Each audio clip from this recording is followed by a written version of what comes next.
ગુજરાતી ભાષામાં તાજા સમાચાર, દૈનિક અપડેટ્સ, હાલની ઘટનાઓ. હમણાં જ સબસ્ક્રાઇબ કરો અને નવા સમાચાર પામો. નમસ્કાર દર્શક મિત્રો, આપ જોઈ રહ્યા છો GT9 ગુજરાતી ન્યૂઝ. હું છું મેઘા અગ્રાવત અને જોઈએ આજના સમાચાર વિગતવાર. વાવ તાલુકાના લાલપુરા ગામે ચાંદીપુરા વાયરસનો એક દુઃખદ કેસ સામે આવ્યો છે. લાલપુરા ગામે રહેતી અને મૂળ રાધનપુર તાલુકાના અમરગઢ ગામની વતની 4 વર્ષની મીનાબેન સુરેશભાઈ ફૂલવાદીનું સારવાર દરમિયાન મોત નિપજતા સમગ્ર પંથકમાં શોકની લાગણી ફેલાઈ છે.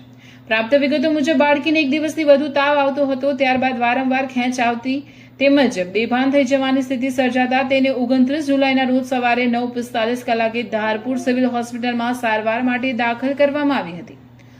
હોસ્પિટલમાં જરૂરી તપાસ અને લેબોરેટરી પરીક્ષણ દરમિયાન બાળકીને ચાંદીપુરા વાયરસની ચેપ હોવાનો પોઝિટિવ રિપોર્ટ આવ્યો હતો. તબીબોની ટીમ દ્વારા બાળકીને સઘન સારવાર આપવામાં આવી હતી, છતાં સારવાર દરમિયાન તેનું દુઃખદ અવસાન થયું હતું. આ ઘટનાથી લાલપુરા ગામ તેમજ આસપાસના વિસ્તારમાં ચિંતા અને શોકનું વાતાવરણ સર્જાયું છે. ચાંદીપુરા વાયરસનો કેસ સામે આવતા આરોગ્ય વિભાગ પણ સતર્ક બન્યું છે. આરોગ્ય વિભાગ દ્વારા બાળકીને સંપર્કમાં આવેલા લોકોની માહિતી એકત્રિત કરી જરૂરી સર્વેલન્સ, આરોગ્ય તપાસ અને સાવચેતીના પગલાં હાથ ધરવામાં આવ્યા હોવાનું જાણવા મળ્યું છે.